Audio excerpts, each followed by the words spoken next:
The messenger arrived on that pagan, barbaric island in the year 432. He had no sword or shield. His only weapon was the grace of God, a power more formidable than any sword. History remembers the Irish as an undefeatable warrior people. They remained unconquered by the Roman Empire. They humbled the Vikings and resisted religious persecution for 8 centuries.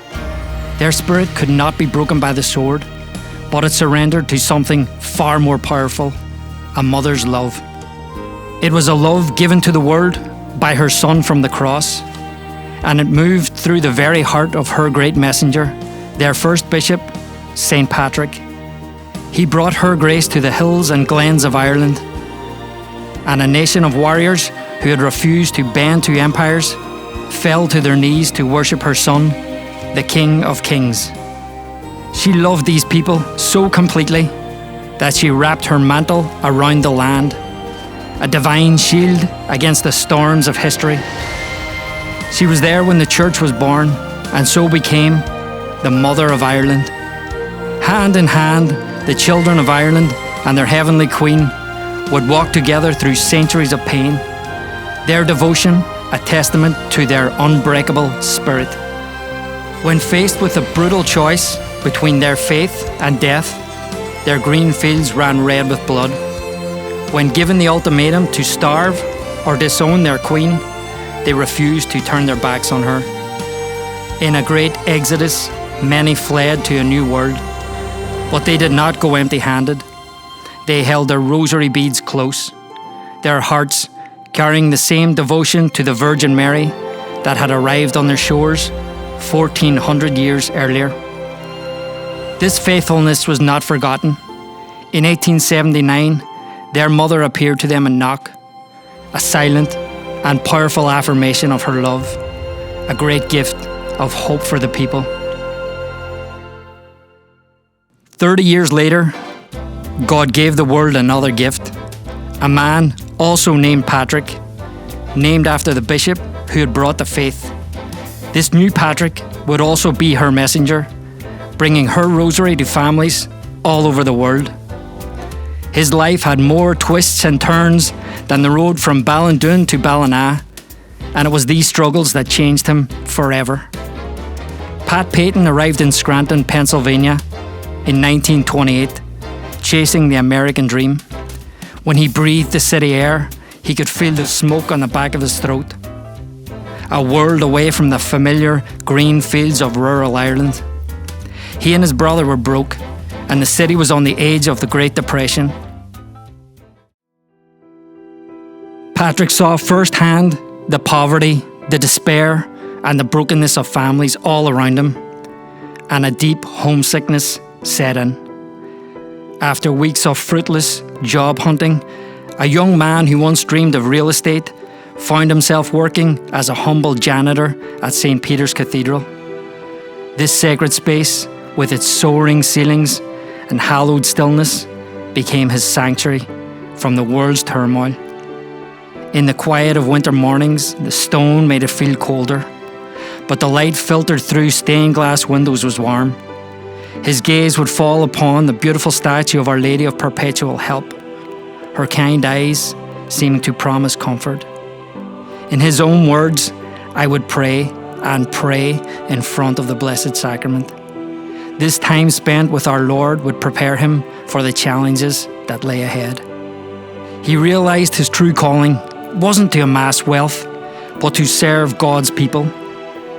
In 1929, he and his brother Tom were accepted into the Holy Cross Minor Seminary at the University of Notre Dame. His journey took a dramatic and unexpected turn. In 1938, as he was in his final year of studies, he was struck down by advanced tuberculosis. This diagnosis was a death sentence, a cruel end to his long journey. His world shrank to the cold, sterile confines of a sanatorium room. This seemed like the end, but our mother had other plans. The miracle was not just the end of his sickness, it was the beginning of his true vocation. Ordained a priest along with his brother in 1941. On telling their father, who was close to death, he wrote back to them saying, "Thanks be to the Sacred Heart of Jesus that I have lived to see you both wearing these garments. May God bless you and prepare you to wear them right." This precious letter was the last they would hear from their earthly father. This unlikely media man from a farm in County Mayo first launched a radio program and then expanded to TV. From there, he kicked off his Rosary crusades. He didn't just hold events, he orchestrated spiritual spectacles that brought entire cities to a standstill. From the familiar fields of his homeland in Ireland, his mission went global. The numbers were staggering.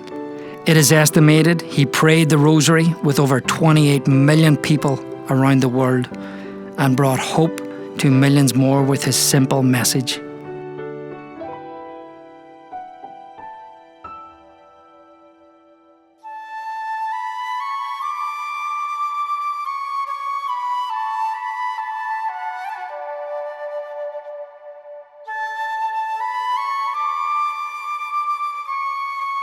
He died on June 3rd, 1992, at the age of 83. As he took his last breath, his final words were a testament to the love that had defined his life. "Mary, my Queen, my Mother." It was a fitting final statement for a man who had dedicated his life to her service. His passing was not an ending, but a new beginning for the crusade he launched, now carried forward by Holy Cross Family Ministries. His life stands as a testament to the power of unwavering faith and the simple yet profound message that the family that prays together stays together. The boy from a rugged farm in County Mayo, who mingled with Hollywood's brightest stars and filled stadiums with millions, had passed the torch. His message to his brother priests, religious, and you, the children of God, would be not to be satisfied with mediocrity. Our families are too important to God for us to settle for anything less than heaven. Put your shoulder under the cross and walk with Christ to Calvary, under the watchful eye of his mother. The crusade continues, and now the choice is ours. What will we do next?